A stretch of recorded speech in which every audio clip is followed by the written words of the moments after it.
Bonsoir à toutes et à tous. À la une de l'actualité de ce vendredi 15 mars. C'est la journée mondiale de grève des jeunes pour le climat. En Alsace, les élèves se sont mobilisés en masse pour dénoncer l'inaction climatique. Des jeunes entrepreneurs ont présenté leur projet de création d'entreprise à la Maison de la Région à Strasbourg. Et puis, le Centre d'information sur les institutions européennes sensibilise des lycéens aux élections européennes.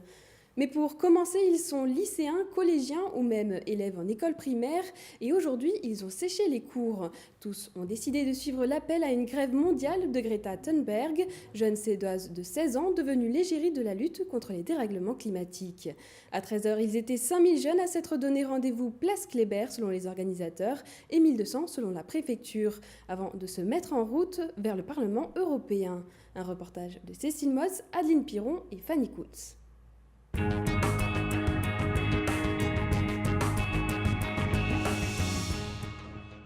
C'était l'école buissonnière cet après-midi pour les lycéens et étudiants strasbourgeois. La leçon, ce sont ces jeunes qui l'ont donnée aujourd'hui dans les rues de la capitale européenne.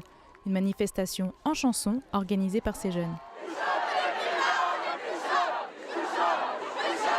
Depuis le début de l'année, il y a des marches pour le climat d'adultes, entre guillemets, qui ne sont pas un mouvement de jeunesse, qui ne provoquent aucune réaction de la part de nos représentants et nos représentantes. Et nous, on pense qu'en tant que jeunes, on a une légitimité par le fait que c'est notre avenir que ça touche, c'est nous que ça va toucher en premier et qu'on n'a pas forcément choisi nos représentants parce qu'on n'a pas forcément eu le droit de vote. On espère que nos politiques vont nous entendre, que ce soit en France, que ce soit dans le monde entier, même d'un point de vue local, qu'elles vont mettre en place des actions concrètes qui va justement aider à la transition écologique, ne plus soutenir ceux qui sont un frein, c'est-à-dire tous ceux qui vont financer les énergies fossiles, ce genre de choses. Mais cette marche pour le climat n'a pas seulement rassemblé des élèves, ils sont venus accompagnés et soutenus par certains de leurs professeurs, comme Stéphane. Je trouve déjà un petit peu illogique que ce soit la jeunesse qui se mobilise.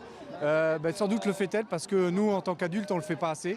Donc une fois de plus, ils montrent l'exemple. Beaucoup ont séché les cours, mais c'est promis, pas de sanctions pour cette fois. Ça nous tenait à cœur de venir aujourd'hui. On a tout mis en œuvre pour venir parce qu'on est dans un lycée qui ne laisse pas sortir les gens comme ça. Et du coup, on a eu l'autorisation de venir de notre proviseur. Du coup, on était super contents. Il y a plusieurs professeurs qui nous ont encouragés à le faire parce qu'ils nous soutiennent en fait dans notre entreprise. C'est peut-être aussi un centre d'impulsion pour beaucoup. Et ça va être le début d'actions qu'on pourra mener par exemple dans notre lycée et personnellement aussi. Tous se battent pour le climat, un combat qu'ils souhaitent poursuivre. Un peu plus loin à Schiltigheim, quelques élèves de primaire se sont aussi mobilisés. Puisqu'il faut changer les choses en un citoyen. Ils ont entre 6 et 10 ans et pour eux, trier les déchets n'a aucun secret. Ils comptent bien faire entendre leur voix auprès des adultes. Il faut qu'on arrête de jeter des déchets dans la nature, qu'on arrête toutes les voitures, qu'on prend des transports communs. Ça serait bien qu'on les mette gratuits. Il faut plus fumer, il faut plus polluer et mettre des choses par terre. S'il n'y a plus d'arbres, on peut mourir. En fait, il faut arrêter de polluer. Dans leur école alternative à Bischheim, tous sont sensibilisés au développement durable. C'est tout le projet pédagogique de l'établissement. C'est à eux qu'on va léguer ce monde-là, donc il va falloir trouver des pistes avec eux et qu'eux soient force d'initiative pour réussir à vivre dans un monde cohérent dans le futur. Quand Greta a fait son discours à la COP24, ils ont décidé de lui écrire un courrier, de l'inviter à Strasbourg pour venir manifester devant le Parlement européen. Donc voilà, ils ont lancé plein de choses. Alors tout n'est pas réalisable, mais là, le 15 mars, c'était l'occasion pour eux de faire leur premier pas de citoyens militants. Savoir si Greta Thunberg répondra à leur invitation, cela reste à voir. En attendant, les écoliers continuent leur engagement à l'image des lycéens.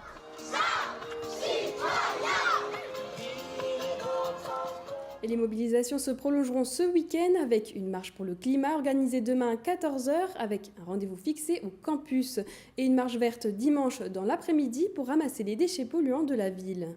Ils sont 14 équipes de jeunes entrepreneurs et ils ont participé aujourd'hui à la finale de Startup Challenge 2019 à la Maison de la Région. Son objectif, développer la culture entrepreneuriale des étudiants et susciter des envies de création d'entreprise. L'équipe alsacienne a présenté son projet Clean Expert.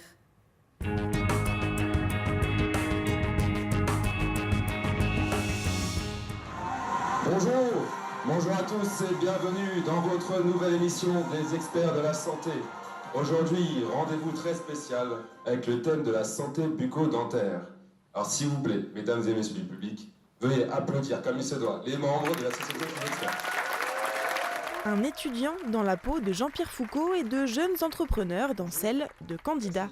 L'équipe strasbourgeoise a rejoué l'émission Qui veut gagner des millions pour présenter son projet de création d'entreprise. Chaque année, plus de 700 étudiants issus de 15 campus participent au Startup Challenge. L'objectif, dénicher les entrepreneurs de demain et les soutenir dans leur création d'entreprise. Le concept du Challenge Startup, c'est pour nos étudiants en dernière année de développer toutes leurs compétences entrepreneuriales autour d'un projet d'entreprise. Chaque année, chaque finaliste régional vient défendre les couleurs de son école et présenter sa start-up. Donc notre projet à nous, c'est de développer les capacités entrepreneuriales de nos étudiants, qu'ils créent des start-up ou qu'ils s'intègrent dans nos entreprises en faisant de l'intrapreneuriat et en portant des projets. Ce challenge, c'est aussi un moyen de révéler de nouveaux talents. Depuis sa création il y a 5 ans, 31 projets de start-up sont arrivés sur le marché. Arrivée en finale, la start-up alsacienne Clean Expert présente un projet plutôt surprenant, un mode de brossage sous forme de dentier pour améliorer la santé bucco-dentaire. Une opportunité pour ces entrepreneurs de demain de se confronter à une mise en situation réelle de l'entreprise. Le Challenge Startup, c'est avant tout une aventure humaine. Je pense qu'à notre âge, surtout, c'est une superbe expérience, comme je l'ai dit. Et ça nous permet de nous montrer à l'oral et de débattre sur un produit que nous voulons lancer personnellement sur le marché. Nous avons choisi en fait de proposer un tout nouveau type de brossage pour les dents sous forme de dentier en silicone qui permet d'être inséré directement en bouche et de brosser les dents en 15 à 20 secondes seulement. Les principales difficultés, dans un premier temps, c'est la cohésion de groupe. Après, c'est les actions sur le terrain, c'est trouver les bons fournisseurs, s'adresser aux bonnes personnes. Et surtout sur la faisabilité technique du produit, je pense que c'est l'élément primordial. Ça amène beaucoup d'expérience, ça amène aussi à apprendre à travailler en équipe, ça amène aussi à réfléchir sur un projet commun et ça c'est vraiment une bonne chose qu'on va retrouver ensuite dans nos expériences d'entreprise futures. Et pour les juger ce jour-là, un comité d'investisseurs analyse les moindres détails du projet. L'enjeu avant tout est d'innover tout en restant réaliste. Être chef d'entreprise n'est pas évident, donc ils se confrontent à cette dure réalité, mais ils ont beaucoup travaillé leur projet, donc on sent que l'ensemble de l'approche justement de leur projet de création a été travaillé en amont. Quand on regarde à la fois la pertinence du projet par rapport au marché, l'approche de production, l'approche technique et puis bien évidemment l'approche financière et la motivation, puisqu'un entrepreneur avant tout doit être très motivé, ce qu'ils sont tous. Ils sont déjà confrontés quotidiennement aux problématiques d'entreprise, donc ce qui est vraiment un réel atout pour leur parcours. Là, ils ont un aperçu de quand même la difficulté de créer un produit, de répondre à un besoin sur le marché. Et donc, ça permet aussi d'être motivé quant à l'entrepreneuriat. Les gagnants cette année sont les équipes lyonnaises, lilloises et rennaises. Alors même si ce n'est pas un chèque d'1 million d'euros qui les attend, les lauréats seront accompagnés pendant 2 ans dans la réalisation de leur création d'entreprise en intégrant l'incubateur MBWay. Ils recevront aussi une aide financière pour développer leur start-up. Un boîtier de vote électronique à la main, les lycéens de l'établissement Bartholdi à Colmar ont testé leurs connaissances sur l'Union européenne et ses actions. À l'approche du 26 mai, le Centre d'information sur les institutions européennes se rend dans les lycées pour parler des élections. Fanny Kuntz était sur place. Maëlys, Maxime, Louise ou Roxane, la plupart de ces élèves de terminale seront primo-votants aux prochaines élections européennes. Alors que certains sont déjà inscrits sur les listes électorales, d'autres en revanche ne comprennent pas l'intérêt de la démarche. Le Centre d'information sur les institutions européennes se déplace dans les lycées depuis quelques mois. Aujourd'hui, les élèves munis de leur boîtier de vote électronique ont eu la possibilité d'en savoir plus sur l'Union européenne. Tout le monde n'est peut-être pas au point, ne sait pas exactement comment ça fonctionne, toutes les institutions, quelle institution a quel rôle. Et ça permet de bien comprendre dans quoi on vit au final. Ça m'a permis de comprendre pourquoi j'allais voter et pour qui j'allais voter aussi, parce que ça a un rôle assez majeur dans l'Union européenne. Les changements sur le climat, ce serait vraiment bien que ce soit fait au niveau européen, parce que je pense que, comme on l'a vu lors de la présentation, l'union fait la force. Donc ça peut être bien aussi si on peut s'engager pour l'environnement. Quel est le rôle de l'UE? Qui vote les lois? Comment sont-elles votées? Boîtier à la main, les élèves répondent anonymement aux questions posées. Objectif du jeu, se questionner et ouvrir le débat sur l'Europe. part sur le fait que les jeunes primo-votants votent moins que les autres. Donc notre idée, c'est quand même leur première élection. C'est la première élection, c'est quand même quelque chose. Leur dire, finalement, vous avez voté pourquoi? À quoi ça sert? Quelle est cette élection? Pourquoi aller voter? Pour les inciter à aller voter, pas pour leur dire pour qui voter. Ça, franchement, c'est le choix de chacun. Mais c'est vraiment leur faire comprendre que leur choix, il est important et aussi important que les autres. Il faut s'informer, mais déjà comprendre un petit peu ce qu'est ce Parlement pour faire ses choix. Le jeu primo-votant est régulièrement proposé aux classes de terminale directement dans l'hémicycle du Parlement européen. Sensibiliser les jeunes au respect de l'autre et à la tolérance, voilà l'objet de la visite de Brigitte Klinkert, présidente du conseil départemental du Haut-Rhin, ce matin au collège de Absheim.